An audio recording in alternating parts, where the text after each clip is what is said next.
to Jake Jackets. Gear up to fire the cannon and hit the ice with your host, Jay Ashdown and Jake Gehringer.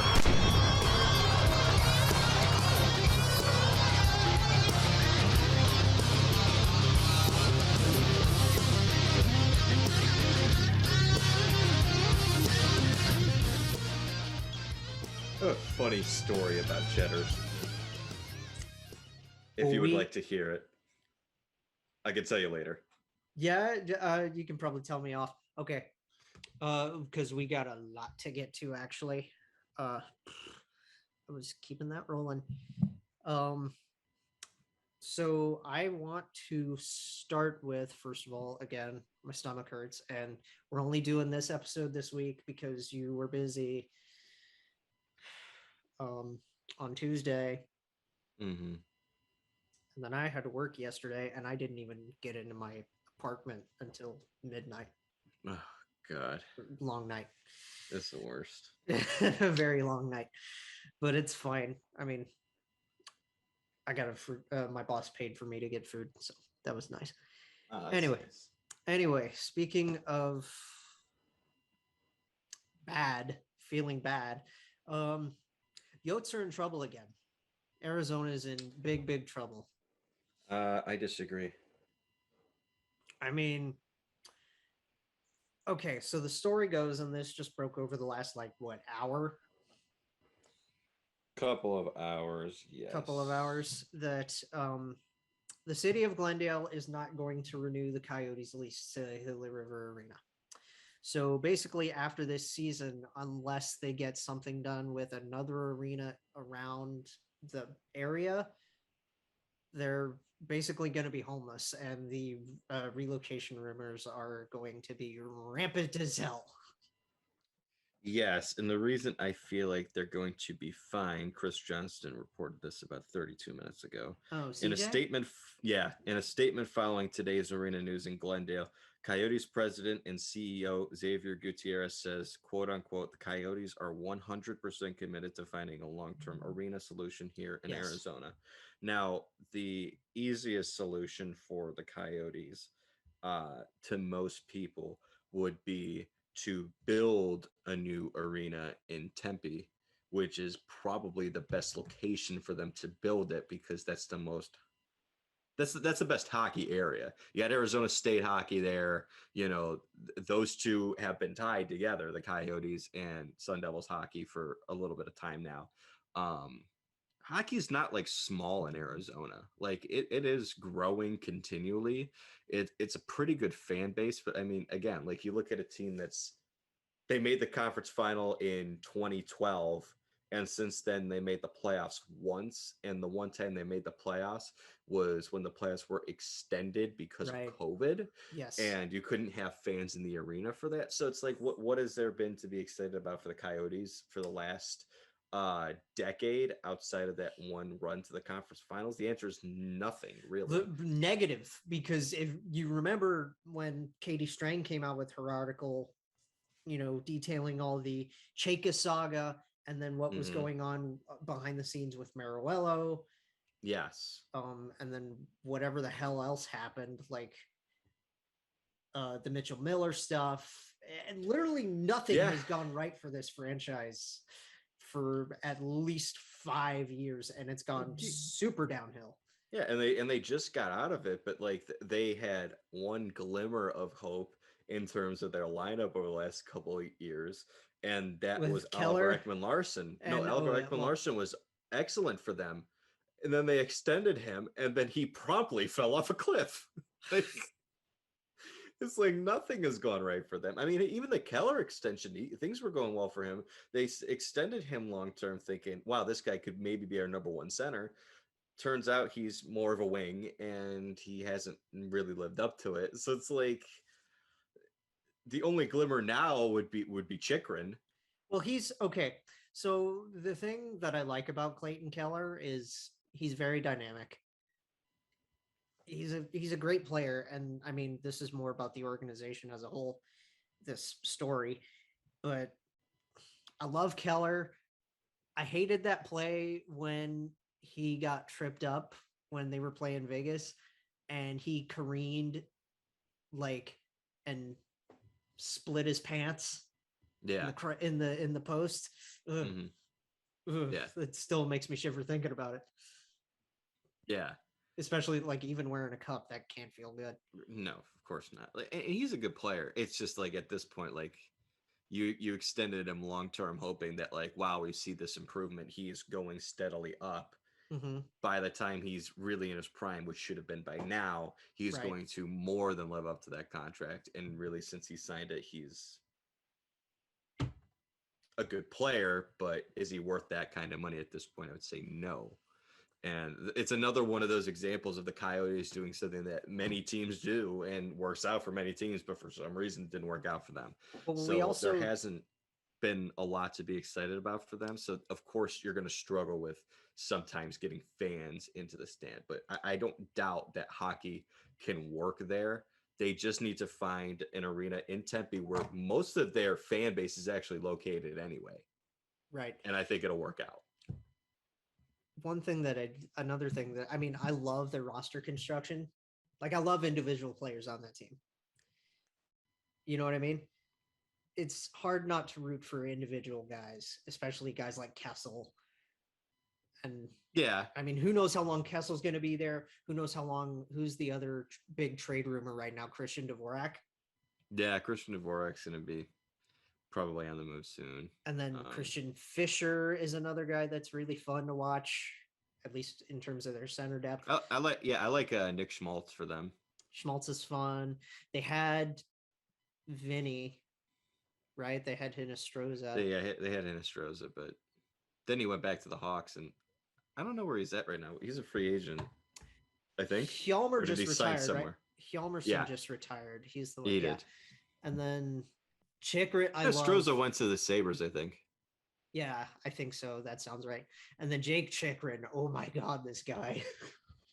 Yeah, they have pieces that they can build around, and the trade that they made with Oliver Ekman-Larsson, they got that contract off the books. They're taking out 3 bad contracts that expire at the end of this year. Right, good depth moves because those guys can all still play, I would think, except for maybe Louis. Right, like these guys are literally going to just take up space essentially for the next year, and. Obviously they love Darcy Kemper, but trading him was the smart thing to do because he wasn't the long-term guy.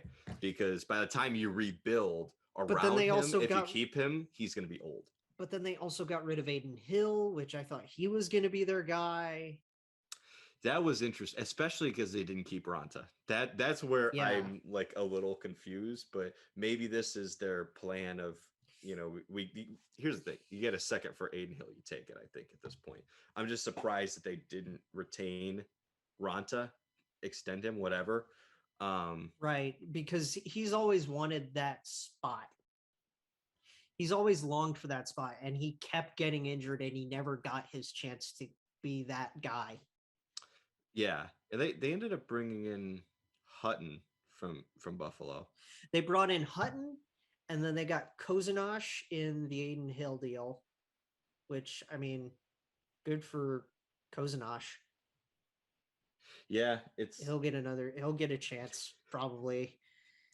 They are really going all in for Sheahan, right? Which, hey, look, I mean, you think about it, you get rid of the OEL contract just to take on some bad contracts, and you get Dylan Guenther out of it. They're trying to build this thing up in a full rebuild attempt. I like what they're doing. It's going to take them a little bit of time. That's Bill Armstrong, right? Because Doug is the one in St. Louis. Okay. Yeah. Man, I like the work that they're doing. I just want them to find a long-term home because I think hockey does belong in Arizona. We can see that it works in the desert area because we've seen it work in California. We've seen it especially work really well in Vegas. Yeah. Over the last few years.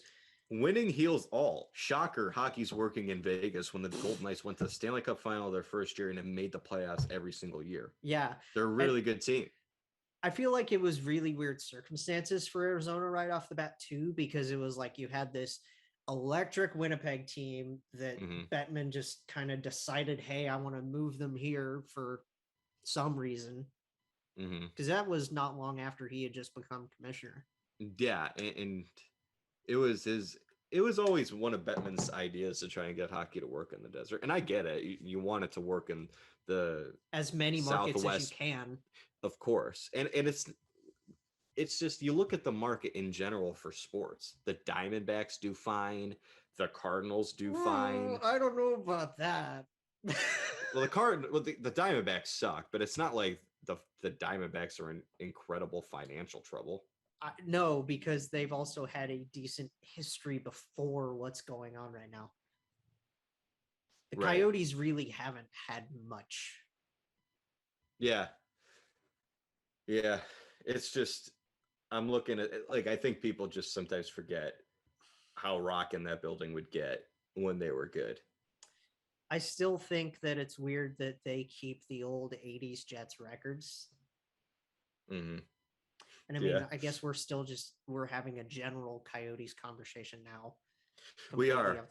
I'm just reminiscing back to the Brizgalov days of the Briz Coyotes. days. The Briz days of Zona.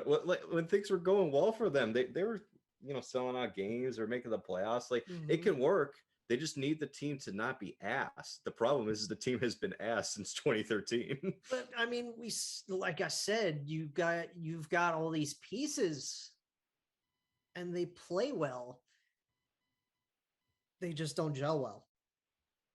There's just something missing. I don't know what it is. Yeah.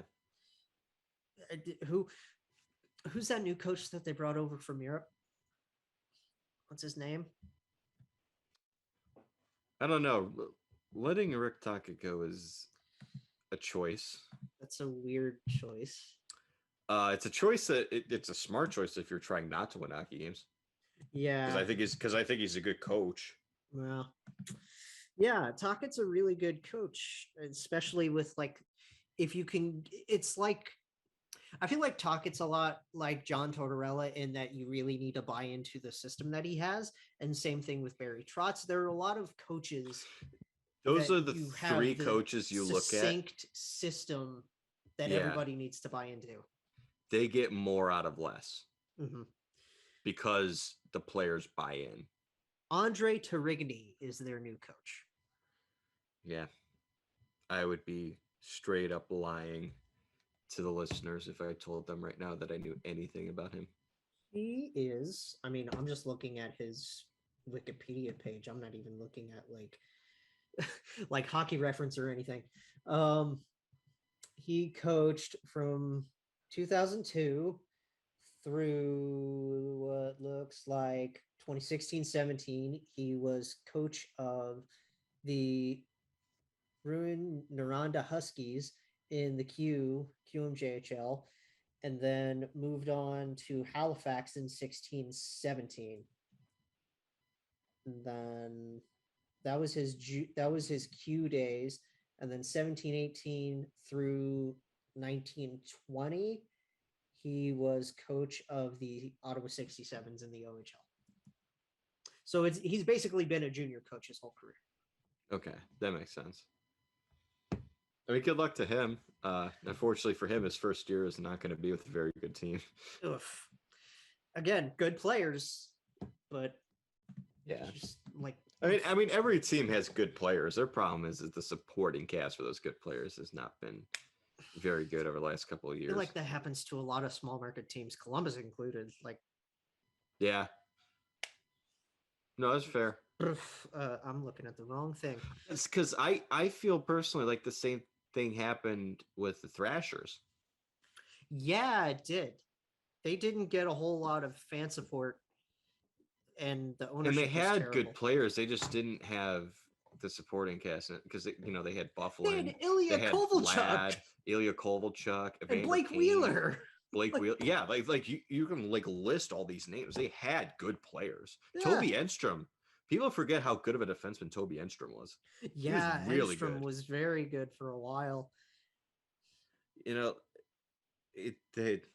one point they had Marian Hossa. They did, but that was after his whole. They had Danny Heatley. Oh, the Thrashers had. Okay, I was thinking when the Yotes got Hossa's contract. Yeah, that's selling seats. His Oof. contract. That's like throw it into the lad in the Datsuk pile of ghost contracts. All the ghost But yeah, money. like there's been a lot of really good talents on a lot of teams. They just don't have the supporting cast. And like Atlanta, when they were originally the Flames, Mm-hmm. they weren't that great. Didn't work out. Thrashers come in, not that great. Just never find their Ownership footing. sucked. Ownership stuff.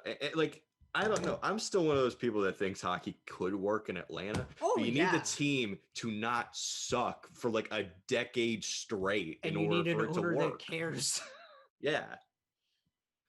Like there are a bunch of markets where like a team can be absolute trash for a while and it still works. Like the Rangers could suck and miss the playoffs 12 straight years. They're still the freaking Rangers. But you do that in Atlanta or Arizona or some of these smaller markets that aren't established, you know, fan bases. Mm-hmm. It doesn't work after a while and people just automatically throw that in the trash. And it's like you're forgetting about the fact that this team was ass, you know? Don't It's worry, I'm listening. unfair. I'm getting extra like material for stuff to look at later. Keep talking. I'm done. That was my point. Oh, you're done? Okay. Yeah. Shoot. I'm scrambling now. But yeah, it's really tough. Arizona's they need something really bad. They need like consistent ownership to begin with.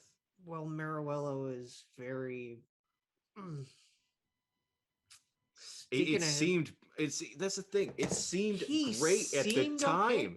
It seemed great at the. It's just again the Coyotes Then having you something that hear- seems great at the time, and then COVID hits, and he loses a bunch of money in casinos because guess what? People aren't going to casinos because of COVID, and it's another monkey wrench that's thrown into something. But then you that also seems hear about perfectly how legitimate, and then it just goes to shit.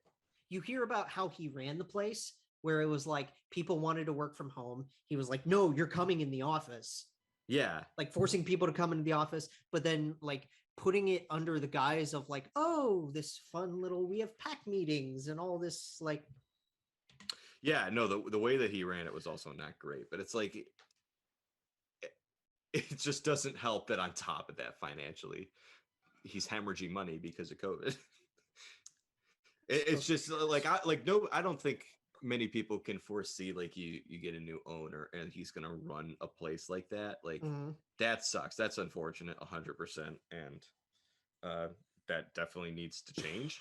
But absolutely more or less, the point that I was going after is for the Coyotes and their bad luck is just solely no matter how he runs the place, you wanted an owner who is going to have money and be able to put the money in, keep them there, and build some good foundation.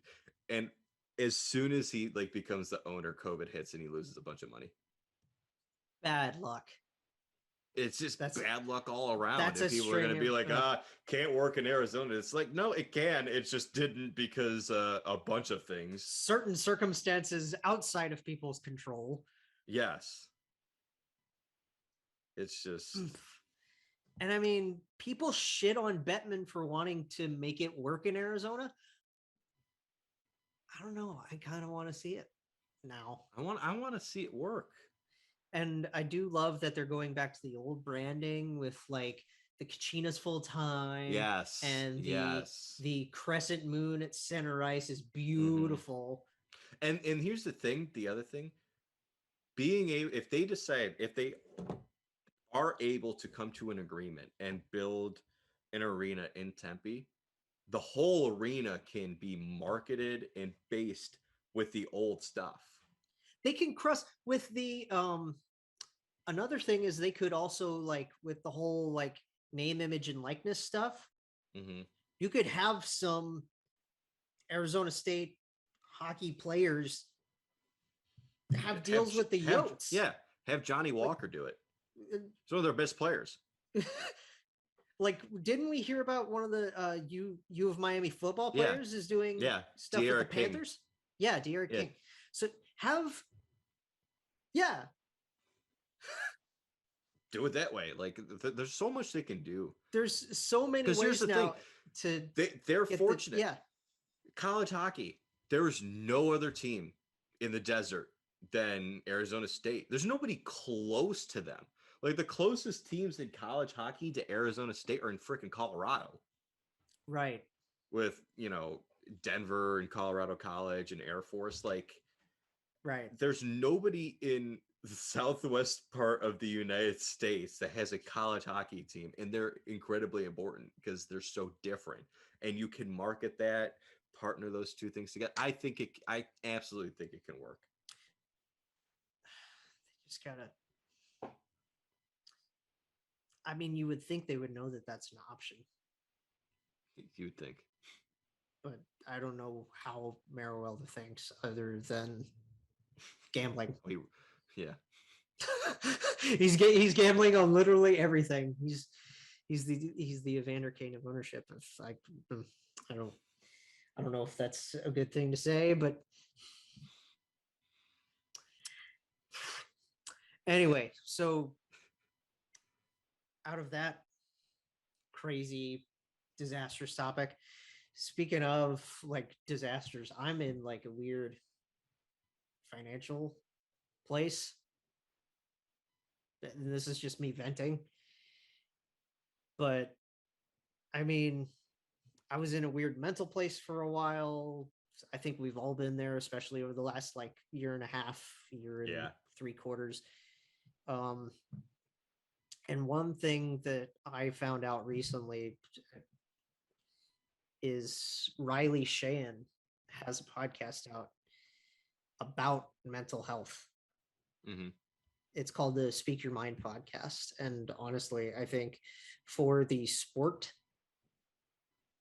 it's very important. And for us, just like in general, it could be really important to listen to what anybody has to say on this kind of subject. And I know like my dad doesn't understand why I listen to podcasts. And he's like, why do you like listening to people talk all the time? It's awesome. It's fun to hear. It's honestly therapeutic. Yeah, it's nice to hear, like, if you're like, I listen to Distractable for the funny stories that they come up with.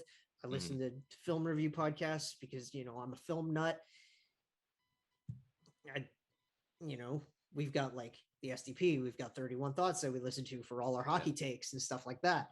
We've got us, we've got the Artillery guys, we got all of those. And even for like entertainment, like I do a bachelorette podcast. I do a Survivor podcast.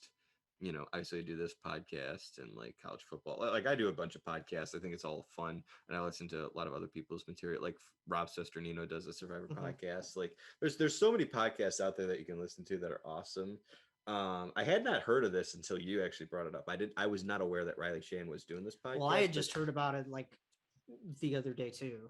Yeah, and I think it's awesome. It reminds me of like what, it's not a podcast, but what Stephen Johns is doing right now. Yes. And how he's come out with it's awesome. I love that more players are coming out talking about the importance of mental health, both current and former players. Of course, Riley Sheahan, Stephen Johns, Robin Lehner. There's a lot of players who Robin Lehner was really like the spearhead to that. I think he was. I think it's incredibly important that we, I feel like sometimes people get lost in terms of the dollar amounts. Oh, you're making this amount of money. We talk about that way too much. We talk about the money side of things on this show. But like in terms of like lifestyle, like, oh my God, you're making $6 million. What do you have to complain about? It's like, no, I don't know. We all go through. Doesn't matter how much money you're making, what your life looks like. We all go through things. It's important that we acknowledge that. And even though you're playing a game, it's still your work. It's your job. So that can be really hard on you. Mm-hmm. So it's like, especially if you play for the Buffalo Sabres, like Robin Lehner did. Oh God! And then he had things were at its absolute turnaround. Worst. Yeah, the complete turnaround in New York, which was amazing for him. And then he goes to Vegas and just lights it all up, especially after being a Vezina finalist through most of the season with Chicago. Yeah. With Corey Crawford. It was amazing. Yeah, it's awesome. Like, I love that more players are coming out and talking about it. It's incredibly important, and I hope that this continues. And just to give one more shout out to like another show that honestly I need to start listening to more of, our buddies at Hockey Hound. Like, I don't speak to them enough, like personally, but I mean, they follow us and they're cool follows. It's nice to get like relays from them of like all the news. Yeah. So shout out to Hockey Hound. Those guys are doing a lot of good stuff. The boys in Union Blue are making some moves. We got we got 3 entry-level contracts signed over this past few days. Yeah. Our boy Cole Sillinger, the most notable one. Yeah. Especially probably the one that's probably going to be on the roster the quickest. Yeah. Stanislav Svozil, who I believe he was a 2nd-round pick recently. I think it was a 3rd. He's a steal. He was a 3rd. He was a steal. I remember. Yeah. Because I really liked him. I think we got him 69th overall. Nice. And I like him a lot. And then we got another hyphenator here, Ole Julian Bjorgvik Holm. Yeah. That's a fun name to say, though. He was a 5th rounder, right? From 2020. He sounds like he would be around that. Yeah. I mean, I don't have any of the drafts up. I just have you up. I'm pretty sure that's what he was. And then a tab for if we need to look something up. That's all I have up right now. Yeah. I like all these guys. I really like. God, the Blue Jackets just did so well in this last draft. Like Cole Sillinger, where we got him, getting Corson Coleman's where we got him, and getting Kent at 5 is like you said it. What, 2 episodes ago, maybe? As of recording this, that he's the one that you're worried most about. Yeah. That's not a shot against him. It's literally just like, oh my God, like. Guys need time to develop. And I mean, he's going back to Michigan and Owen Power's going back to Michigan. Yeah.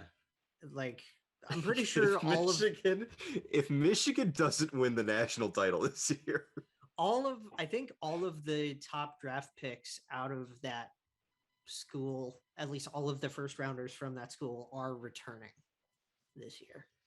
Yeah, it's like, that's like a dream team right there, man. Honestly, I mean, they're gonna be unbelievable.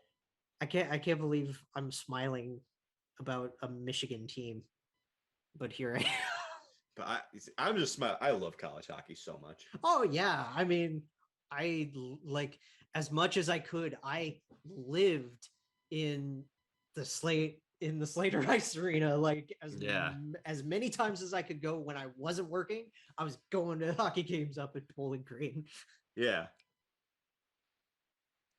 And it's just, especially the way the bleacher creatures are. Shout out to all my BG alums and current students and everybody. You guys at the hockey games are amazing, and I love y'all. Yeah, and shout out to people who go to Canisius. Please start going to the hockey games. He works too hard on the paper for you to not. I put way too much work in for 700 people to go to these games.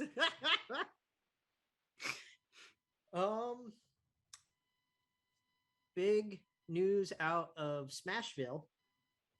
Juuse Saros locked in. 4-year extension for $20 million. God, $20 million. That feels like a steal with how he's been playing the last couple of years, man. I mean, well, especially after the year that he just had, passing, like with Rene passing the torch. This was like the perfect like transition season in net for the Nashville Predators, honestly. Oh, 100%. I'm just like, I'm looking at the numbers for his career and I'm like, $5 million? Really? They got a steal out of that. That's a tidy piece of work. Oh, yeah. By David Boyle. But if you're thinking about it from Saros's end, I mean, this guy is what, 25, 26 right now. He's going to be able to hit the open market and still get another big payday. Cha-ching, baby.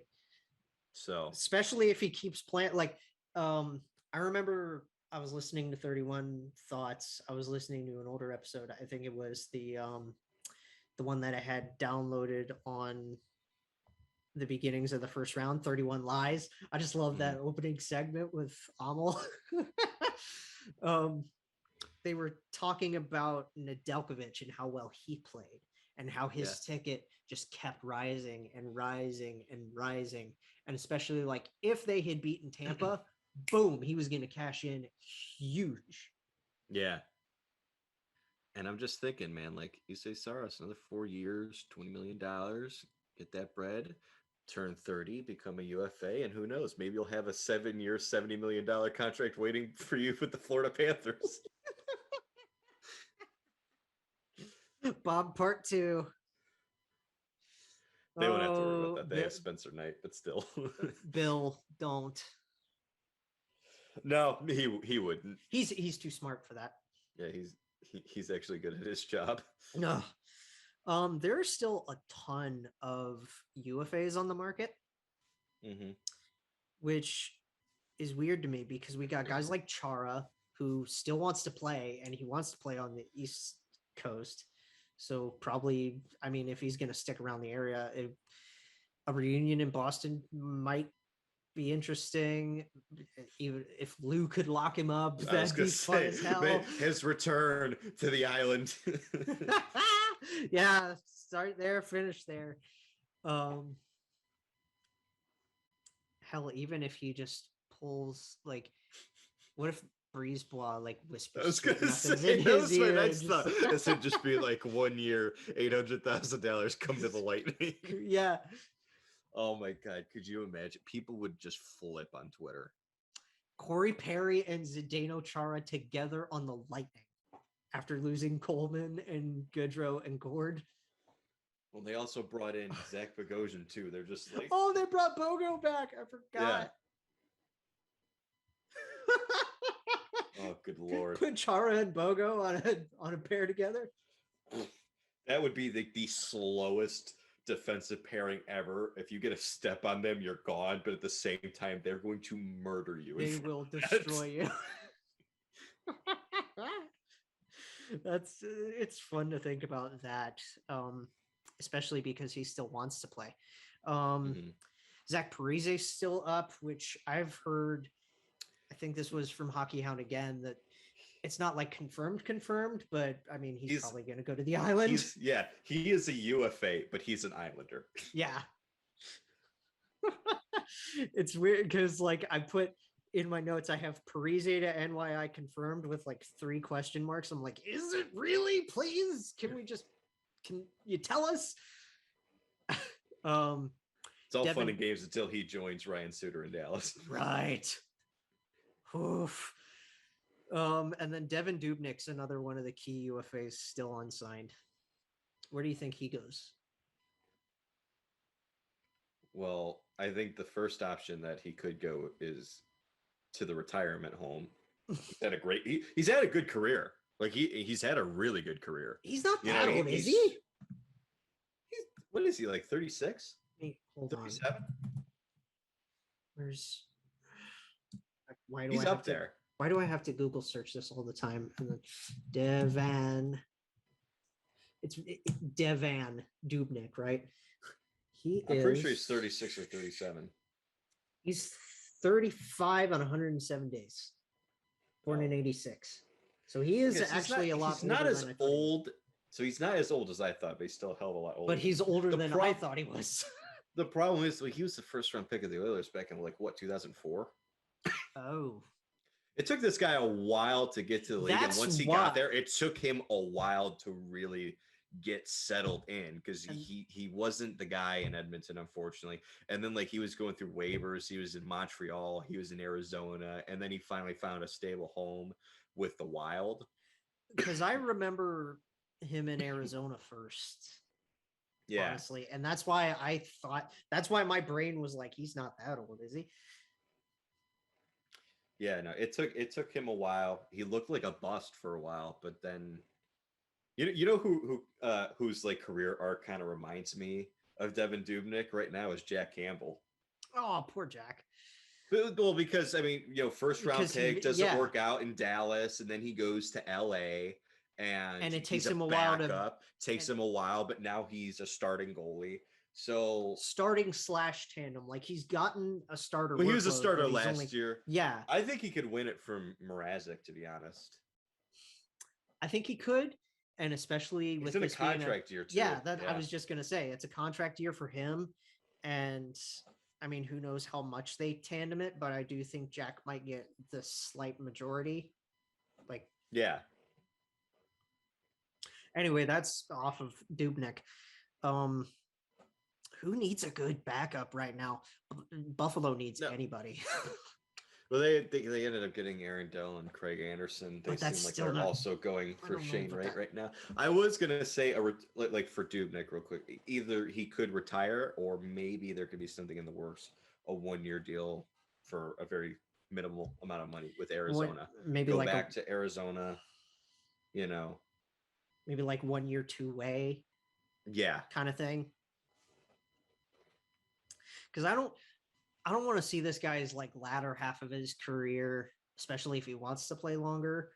I don't want to see him end up like a guy like Mike McKenna. You remember how much of a journeyman Mike McKenna was? It was it was tough to watch. Because I liked Mike McKenna, especially when he was here in Columbus. Right. And then like a while later, I was like, wait a minute, he was in Ottawa. And then I was like, he was there before that. And it's like, where is this guy he pinged ponged like everywhere. So I don't know. I mean, who knows where Dubnyk ends up, but if he does go somewhere, do it, Devin. Maybe another option. I don't know. Who is Anaheim's backup? It was Ryan Miller, but he's retired. And then he's gone. They still have Anthony Stolarz. They have Stolarz, and then they also have Lucas Dostal. Dostal, yeah. They have Dostal, they have Stolarz, and they have Gibson as their 3-1 right now. Yeah, I don't think Dostal's ready yet. He might see maybe like a game later in the season. And I don't know. I mean, you could, if you wanted to, bring in Dubnyk to have a backup competition between him and Stolarz, but I don't know how they feel about Stolarz. I think they like him, but at the same time, I think he's still just like a filler option until Dostal's ready. Yeah. But that's just me. And I mean, the Ducks were the third team that I decided to like follow closely. So, you know what I mean? Yeah. Like I've got a list of like 5 teams that I really, really closely keep an eye on. But, and some might call me a casual fan for that, but no. I mean, I'm at this point, like I am a Blue Jackets fan first. Mm-hmm. I am a hockey fan second. Like I will analyze and cheer on anybody that I want at any given point, but I will always cheer for Columbus. Yeah. You know what I mean? I totally get you.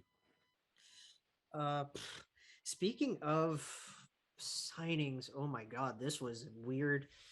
You heard rumors about more Pettersson stuff? Because what I heard off of the NHL app, I'm going to reopen my bookmarks on Twitter for a second, and then I'm going to look at this, is that there's the possibility of offer sheets. Offer sheet season is always fun. I doubt that it happens, to be honest. I want to see this.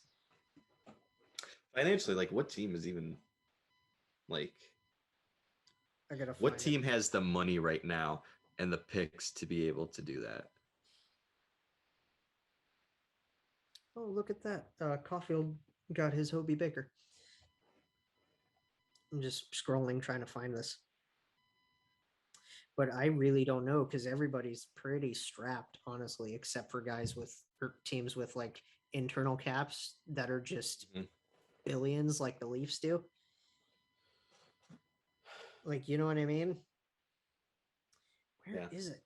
Why is this? I just don't know what team has the money and the draft picks to be able to offer sheet Elias Pettersson and not regret the picks that they give up. Because Right, most of your because you would teams be that have a ton of cap space are the teams that are tanking and are trying to suck next year for Shane Wright. So if you give up those picks, that could be a good pick, even though you're getting Elias Pettersson. So like, it's a tough scenario. You have to have the right scenario. Like Montreal had the right scenario a couple of years ago when they offer sheeted Sebastian Aho, and the Hurricanes just shut that down immediately. Yeah. They didn't even give him a chance to breathe. They were like, no, he's there it is. I don't know why I completely overlooked it. Okay. So I've got this up. This is NHL.com. This is John Lane talking about offer sheets, those who might be available. First note is that Kaprizov and Quinn are not eligible. They're not. So forwards, Drake Batherson, Beauvillier. I doubt that he gets offer sheeted. I doubt that. Yeah. Kotkaniemi is another one that I can't really see. Yeah. Nolan Patrick. I just want to see this kid play. Someone give him an offer sheet of like $1 million. I just want to see Nolan play. God. Ugh. Pettersson, like we said. Watch, he's going to be incredible just because it's Vegas. Yeah, watch. He's going to, He's putting up 60 points next year. He's going to play with Patches and Stone and just. That'd be stupid if that happened. Yeah, it'd be wild. Pettersson, like we said, Calder Trophy in 2019. 65 goals, 88 assists, 153 points in 165 games so far in his career. That's PD. That's amazing. He hasn't hit his prime yet. One that we heard about last offseason, Svech, which we'll get to Svech here in a little bit. But I can't see that. Don Waddell's going to sign him. And I mean, it's all but confirmed. Yeah. The problem is, like, you need to, as far as like these teams are concerned, you need to be able to get some of the middle of the pack guys. Everybody freaks out about like, oh, Pettersson, Svechnikov, those are the big RFAs that like you need to worry about. Like, as far as offer sheeting goes, we rarely ever see it because you have to give up A, money, which is, you know, your salary cap, and B, a lot of draft capital to get some of these players if you were to come to terms to that. What hasn't really happened that I want to see more of are that's just shadow. I was wondering what was going on with my beard. I want to see like I said, it's not going to happen. I doubt that it happens. I want to see a team make a run at Anthony Beauvillier. Because if you can get him at a reasonable price where you don't have to give up a first round pick, like say like you only have to give up like a second and a third or whatever it is. I'm still looking at the list. Don't mind me. Yeah, that would be, I think, good value because he's still a young player and he's talented. And he's like one of those middle six forwards that can make just about any team better. Oh, yeah. And you're really not giving up premium to get him. Whether he's under like Barry Trotz's, you know, defensive buy-in system or not, it's like him and Barzal are so dynamic offensively, like that they're still fun to watch buying into that kind of a system. Because like if you look at like what you might have to give up, if you can get this guy, if you can get a player who's an RFA, a contract where the compensation you'd have to give up is less than what the trade value is, that's where you like peak it at efficiency with it. Because I would say Anthony Beauvillier is definitely at this point in his career worth more than a second round pick. If the Islanders wanted to trade him today, they would get more than a second for him. But if you're signing him to a contract and the compensation is a second round pick, that makes perfect sense for you. And if you can catch a team in a situation where they can't extend that player to that money, I want to see more teams do that, but we just haven't seen it. Right. So I've got 3 more forwards on this list, and then there's like 3 defensemen and a goalie. So Brady Tkachuk not moving, future leader of the team, whether it's an A or a C. I mean, I still see like Shabbat's going to get the C. That's what I think. And then I see Brady and like Norris getting A's. Yeah, that's reasonable. That's what I can see. At least for like just putting letters on guys. Eli Tolvanen. I don't know if he's. Yeah. I don't see it. And then Kyler Yamamoto. That would be an interesting. That'd be an interesting. If you wanted to give him more money over, like say Tolvanen. Tolvanen. Yeah. Yes. I think he's got a lot of potential. If you gave him like $3 million over the next 3 years, like something like that, might look like an overpayment now just because of the small sample size, but you're forcing the Predators' hands. I remember the first time I heard about Eli Tolvanen, and it was because of, getting to watch his brother play goal. Right. I didn't even realize they were related until I was like, Right. And then I watched this kid play and I'm like, whoa. That could be like a solid value RFA. I just don't see any team doing it. 22 years old, 22 points in 40 games this past year, including 12 power play points, 6 and 6. He missed 2 weeks in April with a lower body injury before returning for the final 9, held without a point in 4 playoff games. That was Eli's season. And then to round out the forwards, we got Kyler Yamamoto, and I don't see him going anywhere either. No, but he's a really interesting player. He's interesting. I wonder what that dollar amount is going to look like. That's an interesting one. He's a guy that I can see somebody trying to overpay for. Yeah. Like Ken Holland. The 3 defensemen on this list, we got Rasmus Dahlin not moving at all. Yeah. If Kevin Adams is any smart, which I mean, so far he's made some pretty smart moves. I think we'll see. Hard to judge. Yeah, he's been put in a rough position, so yeah, we'll see how it pans out. But I mean, there's no way in hell Rasmus moves. They moved one Rasmus out already. They're not moving this one. Yeah. Philip Hronik of the Red Wings. He was like one of their best players last year. He's staying. He's staying. I love this quote from Blashill. He certainly has taken steps from when he first got here. I mean, you're not wrong, but give him some credit. He's still their coach. Give him some credit. And yeah, the weird I thing can't believe he's still there. He is the cockroach that won't die under your fridge. This man still has a job. I mean, in a league where coaches can get hired and fired within like 18 months because of a team's performance, because teams are so reactive and trying to win. This dude has been their coach for so long. Hey, it's working, kind of. He is accomplishing their goal. Well, it's like, Stevie Wise, the Puppet Master. It's like, I mean, for those of you who have seen Spiral, it's like he's the, you know what I mean? He's doing this, and Blashill's the puppet. I have not seen Spiral. You would love it. It's wild. I mean, like, I'm not a big fan of the Saw movies, but like, oh my God, this movie rocked. And rounding out defenseman, Zadorov, Calgary Flames. He just got there. I don't even know what his contract's going to look like. He just got there. I don't see it happening because he just got in there. Well, what what's the team gonna pay him? Like, I don't know. I don't know. He hits guys. he's a good top 6 guy.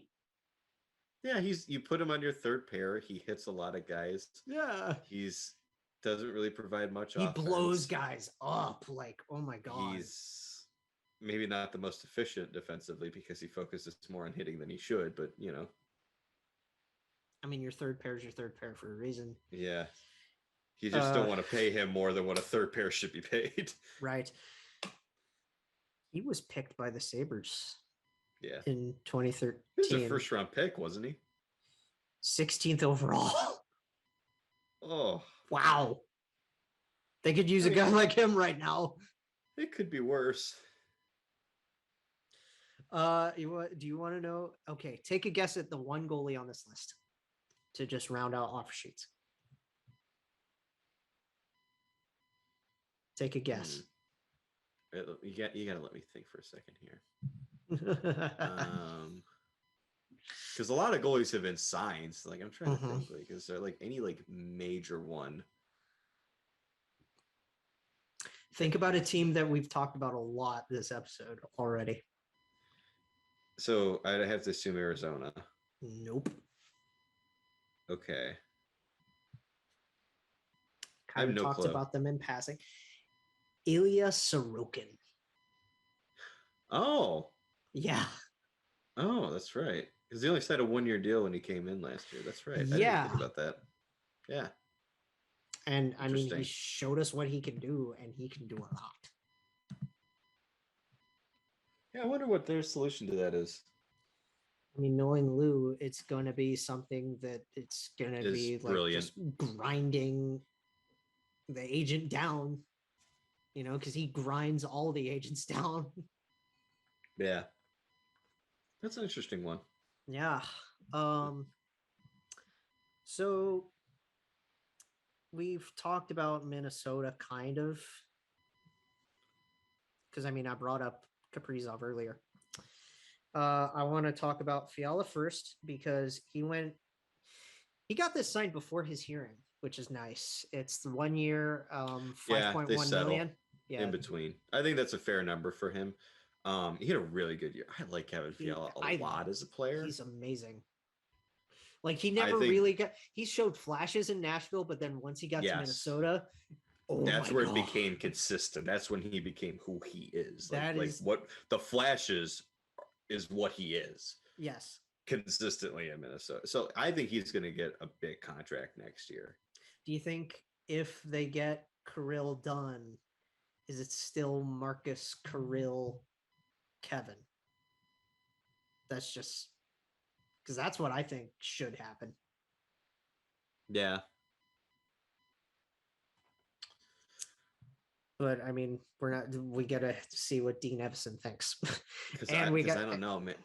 I'm looking at it. It's like if they get Kaprizov done, if they can get a reasonable number. You want to know what's crazy? I don't think they're done with Eichel. You want to know what's crazy? What?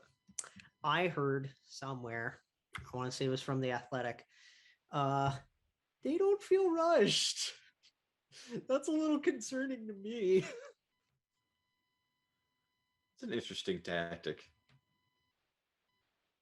Because, I mean, you have the threat looming still of Moscow and the $10 million. Like, seriously, there's this Dr. Evil deal like hanging above his head. You know what I mean? Yeah. I love that.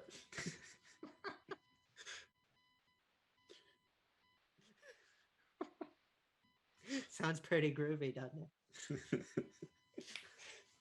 That's interesting. I don't know. Like I said this a while ago. I think this is going to come down close. I don't think it's going to come down to the wire. I think it's going to come down to the last. I think it's going to come down to the last 3 days. I don't think it's going to be a situation like they're giving it till 3:00 and it gets done at like 2:55. I think it's going to come close, but.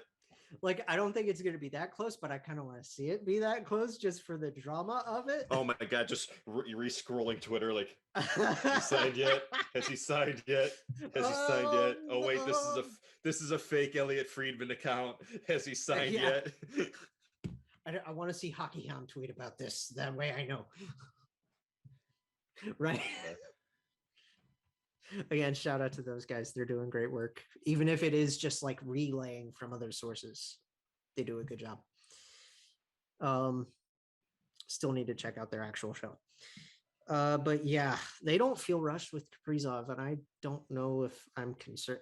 If I was a Minnesota Wild fan, I would probably be a little concerned. Yeah. I'd be shaking my boots a little bit there. Yeah. So you know how we went over all the ARB cases a while back, and how there were just so many. There are only 2 left. Travis Sanheim and Zadorov. They're the only ARB cases left. Wow. 2 very different ARB cases. I don't know when. I don't know. I don't know what I can add to this conversation. We talked about Zadorov already. Sanheim had a rough year, man. He had a rough year. He's a good player, though.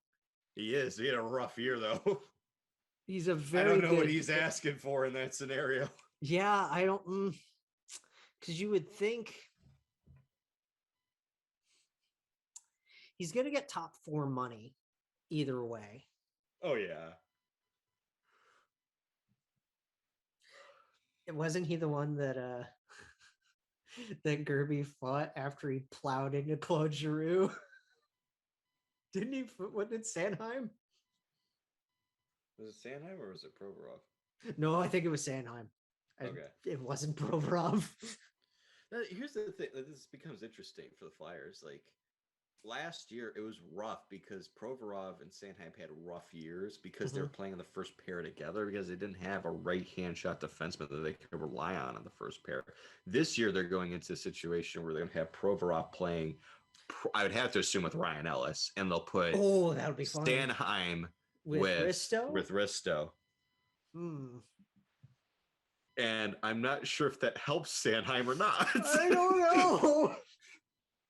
If you look at the career numbers from Risto, there's nothing that I could point to that makes me say, yeah, this makes me feel comfortable. Because Sanheim is the offensive guy and on your second pair, and Risto is an offensive guy, more or less.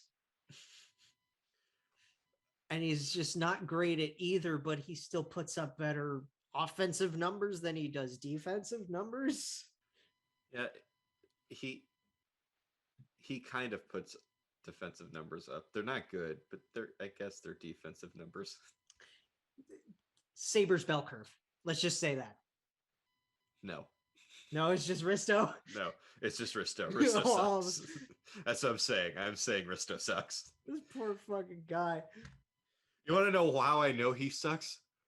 Look at the analytics for Jake McCabe. That's true. Oh my God. McCabe. This is not a Sabres suck situation. McCabe was unbelievable. McCabe looks like a god compared to what. Yeah. No. There might be a correlation between the Sabres sucking and also employing him as their number 1 defenseman for the last half decade. They ruined this kid's, like, I say kid, but like when he was a kid, they ruined him right off the bat because his expectations were sky high right off the bat. And they're doing that with everybody. I'm not gonna come out right and be like, yeah, this guy was always terrible. No, they absolutely ruined him.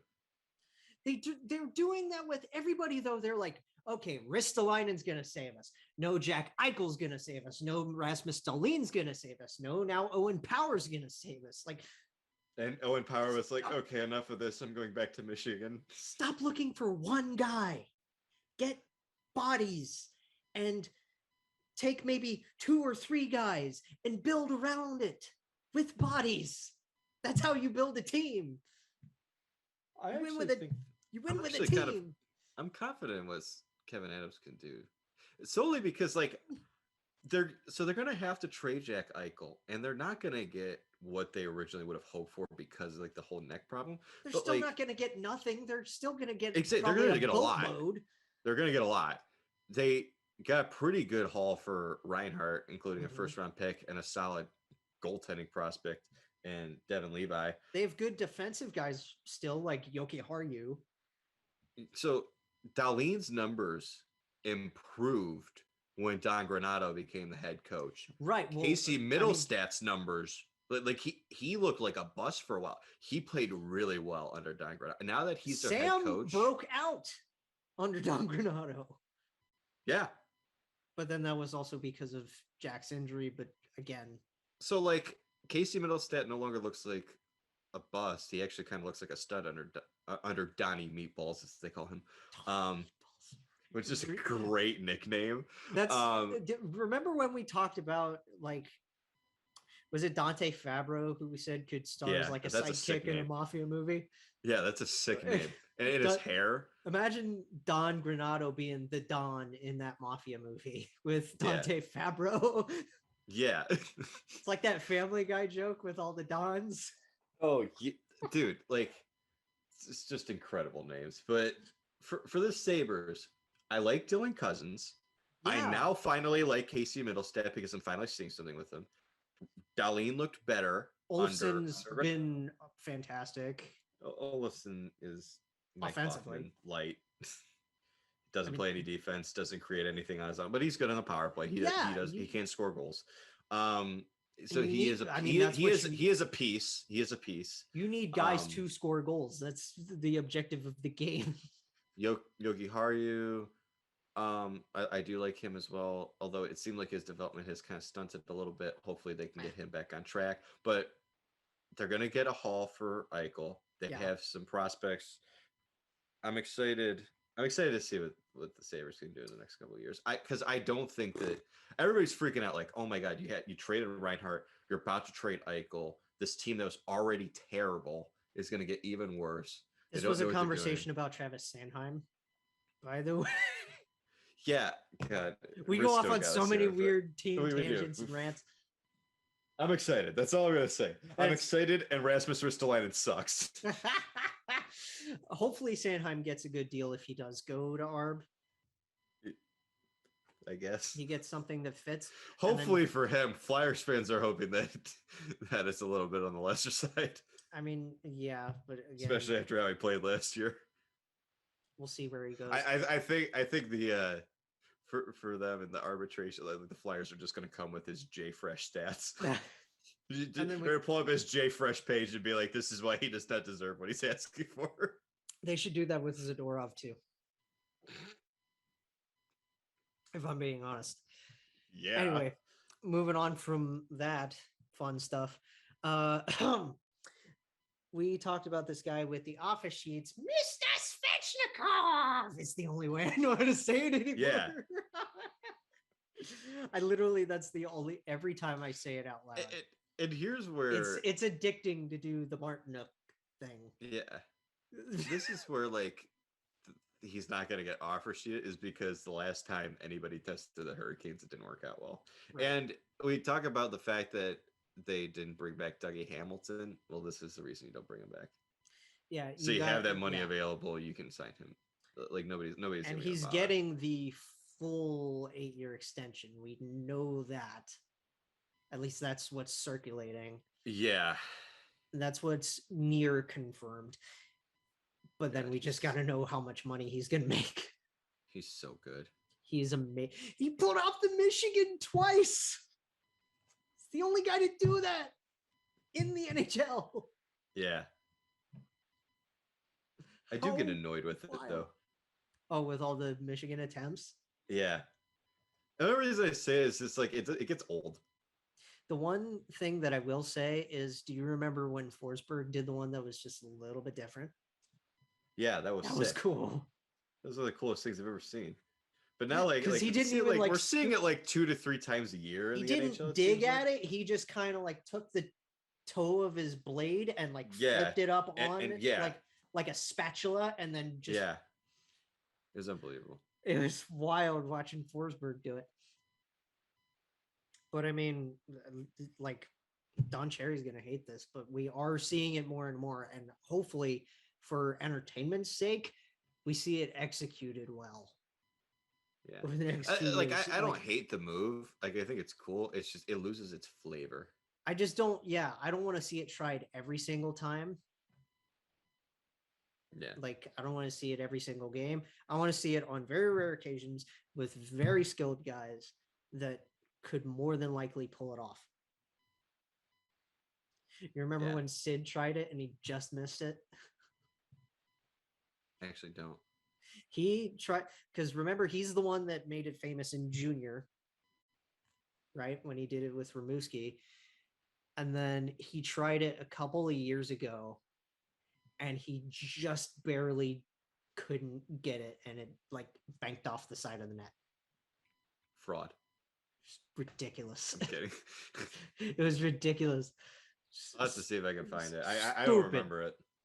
Stupid. So we've talked I only remember successful ones.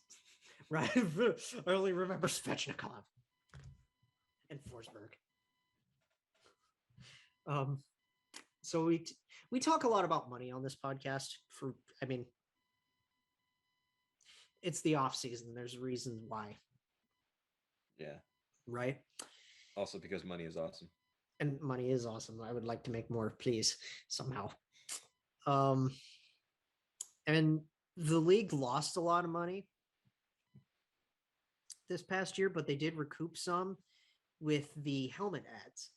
The helmet ads generated about $100 million last year. Damn. That was wild to me. Crazy stat. Crazy stat. I mean, I don't mind it. You don't even notice them after a while. Well, yeah. I didn't notice them anymore. Yeah, until I started watching highlights again, and it's like, oh yeah, they did wear helmets, or they did wear ads in the helmets.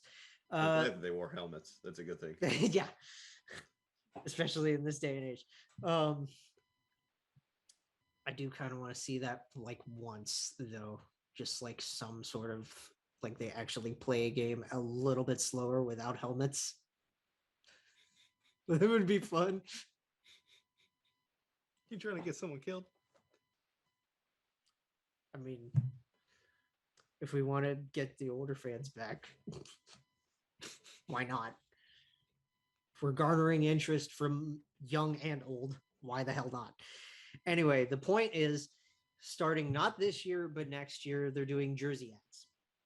And from what we know, from what was reported, it's going to be similar to what the NBA did, where it's like it's going to be a little bit bigger. It's 3 by 3.5 inches, and it's just going to be like a chest patch. Mm-hmm. So, and it's only going to be one ad. So it's going to be one company, slap it on your chest. That's it. And I would assume it's going to be just like kind of, you know how like most teams will have the letters on one side. It's going to be on the other side from where teams normally put their letters, I would assume. Yeah. It could be like anything. Like I feel like some teams are just going to go with like whatever their sponsor is for like their arena. They could do other things as well. They could do that. Like I mean, like if the Blue Jackets went with Nationwide, like I could see they that. did that I with could the also see them helmets doing other things. But they did that with the helmets. So I think like for teams like Montreal that use Bell, or like Winnipeg use Bell too, like I think they would find something else. Yeah. Why am I blue? Like ring light's not. I don't know why why my camera's blue. I don't know what's going on, but oh well. I guess whatever. Oh, it's because the sun's going now. Duh. Anyway, yeah, I think that the same thing with the jersey ads as with the helmet ads. We're not going to notice them after a while, even though they're going to look more prominent, and they're only going to be on the players' jerseys. Like it's not like they're going to sell the ads on jerseys that people are going to buy in the store or online. Yeah. So for people that are going to freak out about this, don't, because it's really not that big of a deal. It's really not. And it's going to help. Like people freak out. You don't really notice it. Yeah. And it doesn't change the game. Like I'm not going to be at a Blue Jackets game sitting down, enjoying it. They're up 2-1. I'm loving life. We're in the third period, and then I'm like, that stupid ad, and just get up and leave. Why does this Tim Hortons ad look so dumb on there? Ugh. I'm outraged. I'm done. Like, it's not gonna happen. Like, nobody cares. No. And they'll make more. They'll make money. It's all about money. Like, we know. They're trying to recoup what they lost from essentially From one the full Panini. season cut in two halves. Yeah. From the panini pasta. Mm-hmm. Or whatever the hell. And speaking of more lost money, well, I shouldn't say lost, but the Wings bought out the last year of Frans Nielsen. Yeah. I feel like the reason they did that was because he's making over $5 million and he's not good.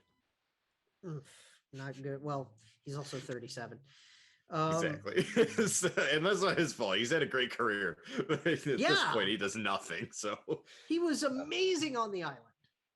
Yeah. He's fantastic on the island. Okay, so what it says here, the buyout ratio is 2-3. He is 37. I got that right on the first guess. 1 year left on his deal at 1.5. Buyout length 2 years. Total savings $500. They are cap hit paying him for this year. For this upcoming year, the cap hit is 4.25. Mm-hmm. But then it's only $500,000 next year. That's not bad. It's not bad at all. That's a good buyout then. At least it's not like buying out Ekman Larson when we experimented with that crap. I was almost in tears. You were. You literally, I could see it on your face. You literally were about to cry.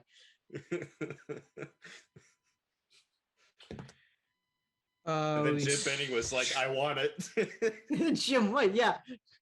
Jim Benning, I need it. I need another D, man. Please, I need another overpaid D. So do you remember when we talked about the Fleury trade first? Yeah, and then they just bought out the kid that they traded for.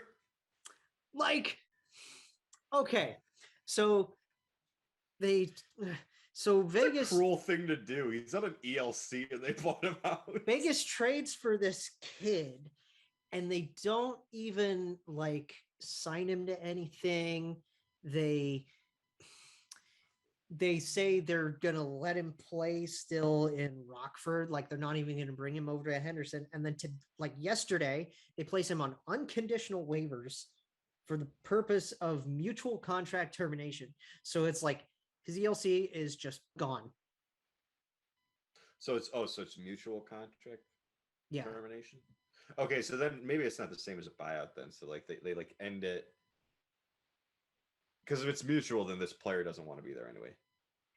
He's got 1 year left on his ELC signed May 6th, 19th. So he probably wants a shot elsewhere.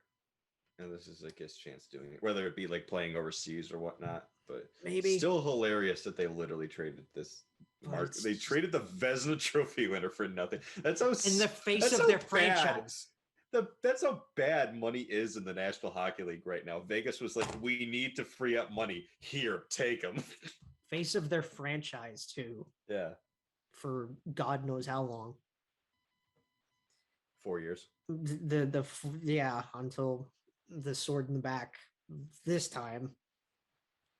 Yeah, you know what? He always had the sword in the back. It just wasn't from the guy we first thought it was from. Wow.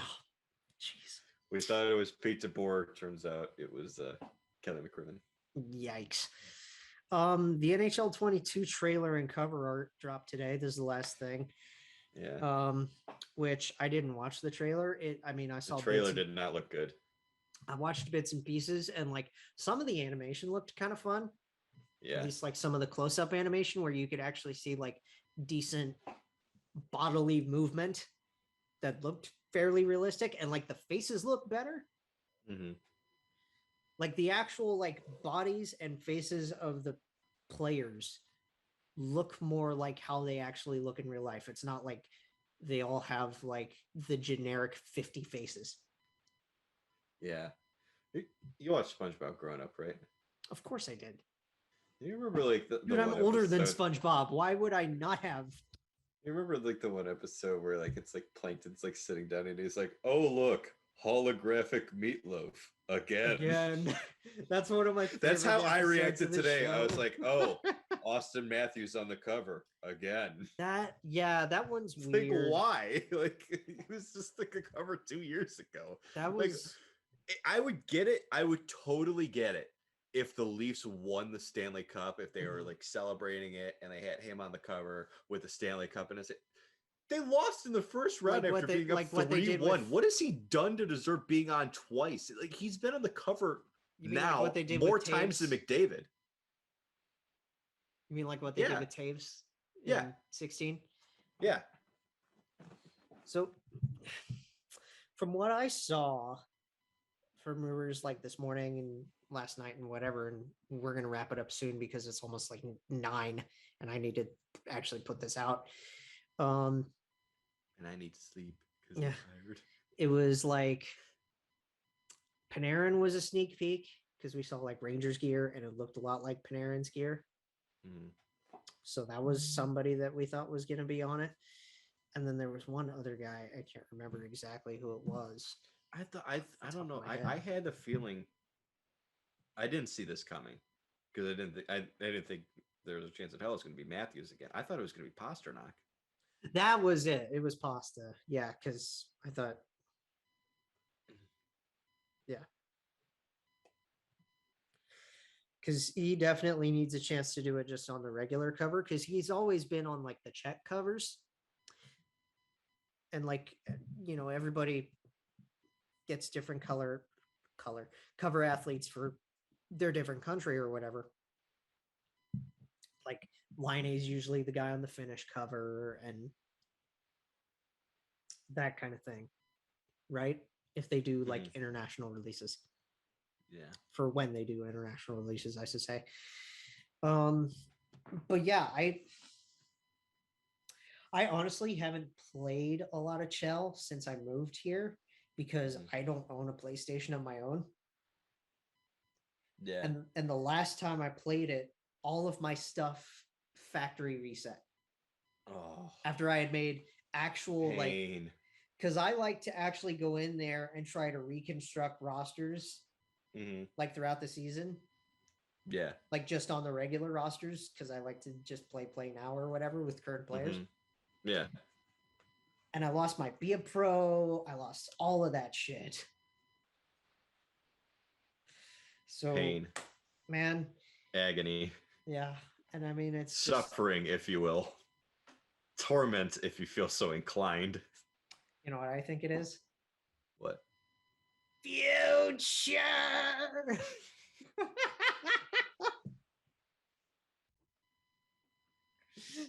On that note, I am leaving. On that note, good night, everybody. We love you. We'll be back more than likely Tuesday, but who the hell knows? With how our schedules are, it's probably going to be Tuesday, Thursday. Well, I'll just say this right now. Tuesday, I will be free. Thursday, I will not because I'm going back to Buffalo. Like moving you're all moving my in. stuff back to Canisius. So Okay, Thursday's gonna be a busy day, but I am more than free on Tuesday. cool. So Tuesday we will see you, and then we will try to figure out maybe like Saturday. Yeah. So we'll see y'all then.